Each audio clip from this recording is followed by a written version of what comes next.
बेटा आज हम स्टार्ट करने जा रहे हैं chapter number 9।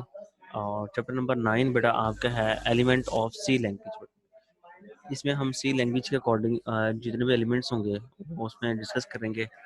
First of all हमारे पास बात करता है आइडेंटिफायर्स की कि आइडेंटिफायर्स क्या होते हैं। Identifier an identifier is the name given to the variable constant function और लेबल इन द प्रोग्राम। बेटा हमारे प्रोग्राम में जो भी वेरिएबल इस्तेमाल करेंगे या कोई कांस्टेंट इस्तेमाल करेंगे या फंक्शन इस्तेमाल करेंगे या कोई लेबल इस्तेमाल करते हैं तो उसके लिए बेटा हम आइडेंटिफायर का यूज़ करेंगे। ये आइडेंटिफायर इन डिफरेंट चीज़ों के नेम है सिंपल जिसे हम अलाउ करेंगे कि वो किसी भी नेम के ज़रिए यहाँ पर हम उसे कर सकते हैं। क्या वो आपका वेरिएबल हो सकता है या आपका फंक्शन हो सकता है या आपका लेबल हो सकता है। ये एक हमारे पास सी लैंग्वेज का बहुत इंपॉर्टेंट फीचर्स है बेटा। आगे बेटा इसके हमारे पास रूल्स हैं आइडेंटिफायर्स के कि हमें एक आइडेंटिफायर अगर अपने प्रोग्राम में लिखना है तो उससे कौन-कौन से रूल्स हो सकते हैं। ये 5-6 रूल्स यहाँ लिखे हैं कि सबसे पहला रूल कहता है बेटा आइडेंटिफायर्स का जो नेम है वो 31 कैरेक्टर्स तक होना चाहिए।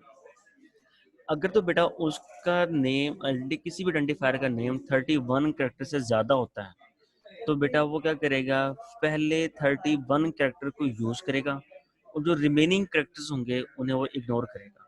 अजी काम करता कौन है ये सारे का सारा काम आपकी लैंग्वेज का कंपाइलर करता है। ये वो देखेगा कि अगर तो 31 कैरेक्टर्स हैं तो सबको एक्सेप्ट कर लेगा, अगर नहीं है अगर ज़्यादा हैं कैरेक्टर्स तो वो फर्स्ट 31 को एक्सेप्ट करेगा और रिमेनिंग को वो इग्नोर कर देगा।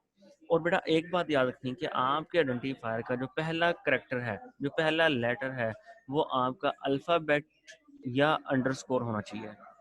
यू नो बेटा अल्फ़ाबेट क्या आपके जितने भी एबीसी के जितने भी वर्ड्स हैं उनमें से कोई एक हो सकता है पहले वाला हो जाए। जो या तो क्या करेंगे अंडरस्कोर, ये बेटा आपके पास अंडरस्कोर का सिंबल है ये हम चाहिए। Okay identifier name must be consist of alphabetic characters digits और अंडरस्कोर। ये तीनों चीजें मिलकर भी आपके आइडेंटिफायर का नेम बना सकते हैं। लोगों बेटा जैसे सपोज मैं करता हूँ यहाँ पर सम का वेरिएबल है बनाना है मैंने आइडेंटिफायर बनाना है तो सम में मेरे पास बेटा सारे कैरेक्टर्स हैं या मैं 1 2 3 फॉर्मेट कर दूंगा उसमें नंबर आपके डिजिट्स भी ऐड हो जाएंगे। और बेटा एक बात सबसे बड़ी बात जो मेन याद रखनी है आपने हमारे आइडेंटिफायर्स नेम में रिजर्व वर्ड्स या की वर्ड हम यूज नहीं कर सकते। इसलिए यूज नहीं कर सकते रिजर्व वर्ड की वर्ड्स क्योंकि इसमें इसी लैंग्वेज में उनके प्री डिफाइंड मीनिंग्स होती हैं। उन प्री डिफाइंड मीनिंग और पर्पसेस की वजह से वो वही काम करेंगे जो उनको डिफाइन कर दिए गए हैं जो पहले से प्री डिफाइंड इनके क्लियर हो गया बेटा। अच्छा नेक्स्ट बढ़ते हैं बेटा आगे आइडेंटिफायर्स की टाइप हमारे पास आती हैं। इनकी दो टाइप्स हमारे पास है मेजर। एक को कहते हैं बेटा स्टैंडर्ड आइडेंटिफायर, सेकंड कहते हैं बेटा यूजर डिफाइंड आइडेंटिफायर। अच्छा जो इसमें क्या कहते हैं type of identifier that has special meaning in C known as standard identifier. में सी लैंग्वेज में जो इसके स्पेशल मीनिंग्स होते हैं उन्हें स्टैंडर्ड आइडेंटिफायर कहते हैं। स्पेशल मीनिंग्स किन के होते हैं जिन्हें हम कीवर्ड्स कहते हैं। जैसे आपको एग्जांपल तौर देता हूँ यहाँ पर प्रिंट एफ और स्कैन एफ लिखे हैं बेटा। यहाँ क्या लिखे बेटा print F and scan F यहाँ पर लिखा है तो बेटा यहाँ पर दोनों क्या है आपके रिजर्व वर्ड्स हैं, दोनों आपके की वर्ड्स हैं यहाँ पर। क्लियर हो गया बेटा। अच्छा इसमें भी आपके पास standard identifier there are the name of input output. ये जो बेटा प्रिंट एफ स्कैन एफ हमारे पास स्टैंडर्ड आइडेंटिफायर्स हैं ये क्या कर रहे हैं आपके इनपुट और आउटपुट के फंक्शंस को डिफाइन कर रहे हैं और ये आपकी स्टैंडर्ड जो लाइब्रेरी है आपकी वो इस्तेमाल करते हैं। इसमें जो इनपुट और output libraries studio dot H जो मैंने आपको लास्ट टाइम बताई थी कि हम स्टूडियो डॉट एच एक लाइब्रेरी है उसे इस्तेमाल करते हैं इनपुट और आउटपुट के फंक्शंस को यूज करने के लिए। आगे बेटा हमारे पास आता है second type user defined identifier. A type of identifier that is defined by the programmer to access memory location is known as standard identifier. The standard identifier used to store data and results. अच्छा इसमें जो आपके standard identifier हैं वो बनाते हैं आपके developers of C language जो आपकी लैंग्वेज बना रहे हैं वो बनाएंगे आपके स्टैंडर्ड। और जो यूजर डिफाइन है वो बनाएंगे प्रोग्रामर्स। वो क्यों बनाते हैं कि आपकी किसी एक मेमोरी का पार्ट किसी एक मेमोरी के पार्ट को एक्सेस करने के लिए उसे अलाउ बनाते हैं। अच्छा बेसिकली हम जिस भी जगह पर अपना वेरिएबल क्रिएट करते हैं बनाते हैं जहाँ पर या उस मेमोरी लोकेट करती है उससे बेटा मेमोरी नेम या सेल नेम भी कह सकते हैं हम। ये हो गया बेटा। अब अगर वेरिएबल डेफिनेशन पढ़ें तो बेटा आपको ज़्यादा क्लियर हो जाएगा।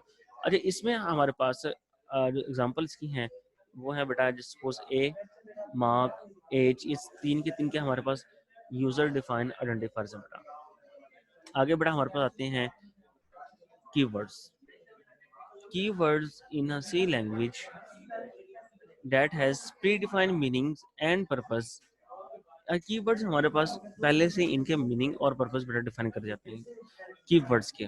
क्लियर। और ये बेटा the meaning and purpose of keyword defined by the developer of C language. मैं पहले आपको बता चुका था आपको कि हमारे पास जो कीवर्ड्स हैं इन्हें जो सी लैंग्वेज का डेवलपर है वही इन्हें डिफाइन करता है और वही उनके पर्पसेस को डिफाइन करता है। अच्छा, इन्हें जो हमारा यूजर है, जो प्रोग्रामर है, ना तो इन कीवर्ड्स को चेंज कर सकता है और ना ही बेटा इन कीवर्ड्स को रीडिफाइन कर सकते हैं, मतलब इनके पर्पस अगेन चेंज कर दें, बेटा ऐसा कुछ नहीं कर सकते हम। Keyword are also known as reserve word. Keywords बेटा क्या कहते हैं हम, रिजर्व वर्ड्स भी कहते हैं। और बेटा इसके बाद there are different type of keyword in C language. हमारे पास सी लैंग्वेज के बेटा टोटल जो नंबर है वो 32 है बेटा। कितने बेटा हमारे पास 32 हमारे पास इनके कीवर्ड्स हैं। ये देखें बेटा अगर लिस्ट है इनकी कीवर्ड्स की, auto, break, case, characters, constant, continue, default, do, integer, int कहते हैं इंटीजर को, long, register, return, short, sign, size of, statics, structure, switch, type of, union, unsigned, wide, volatile, while, double, else, enum, extern, float, for, go to, if। बेटे 32 ने हमारे पास क्या है, सारे के सारे रिजर्व वर्ड या कीवर्ड्स हैं। जी बेटा नेक्स्ट हमारे पास हैं variables. What is variable and it's purposes. Variable बेटा देखते हैं क्या कहते हैं, इनके पर्पस क्या होते हैं, वो इंशाल्लाह देखेंगे हम। Variable is a name, memory location और मेमोरी सेल। यानी आपको जो हम यूजर डिफाइन आइडेंटिफायर पढ़ते हैं बेटा, उसमें हमारे पास ये वेरिएबल्स होती हैं जिन्हें हम वेरिएबल भी कहते हैं। इनमें मेमोरी जहाँ भी हमसे बनाएंगे उस मेमोरी का नेम बताएंगे। जैसे हम सपोज मैंने साम लिखा तो मैंने जिस मेमोरी में हमारे पास वो वेरिएबल क्रिएट होता है उस मेमोरी का नाम मैंने क्या कर दिया बेटा वहाँ सामने लिख देंगे। या आपने एडिशन करना है तो वहाँ पर ऐड का करेंगे तो वो ऐड बन जाएगा। आपने मल्टीप्लिकेशन करनी है तो वहाँ पर जो वेरिएबल का नेम लिखेंगे मल्टीप्लिकेशन, तो बेटा उस मेमोरी का नेम मल्टीप्लिकेशन आ जाएगा, मल्टीप्लाई आ जाएगा बेटा। इससे बेटा वेरिएबल करते हैं क्या, आपके प्रोग्राम में जो भी डाटा स्टोर होगा, जो भी प्रोग्राम डाटा होगा, उनकी इनपुट्स, प्रोग्राम की इनपुट्स और उनके कंप्यूटेशनल रिजल्ट्स, या जो आप प्रोग्राम में जो रिजल्ट्स फाइंड आउट करते हैं वो तमाम का तमाम आपका उन वेरिएबल में स्टोर होगा। अच्छा एक बात सबसे याद रखना बेटा, variable during the execution of program, program execute होने के दौरान हम वेरिएबल की वैल्यू तो चेंज कर सकते हैं। क्या करें बेटा, वेरिएबल की वैल्यूज तो चेंज कर सकते हैं लेकिन बेटा वेरिएबल का नेम चेंज नहीं कर सकते। ये बात बेटा आपने याद रखनी है।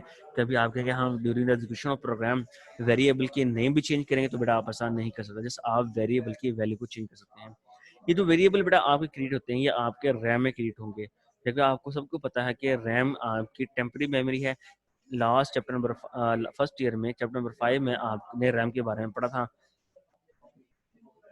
अच्छा इसके बाद बेटा जैसे data that is why the data store in variables also temporary. ये बात मैंने अभी आपको की थी कि इसमें जो डाटा आप स्टोर करेंगे, जो वेरिएबल स्टोर करेंगे वो भी क्या होंगे बेटा आपके टेम्परेरी होंगे।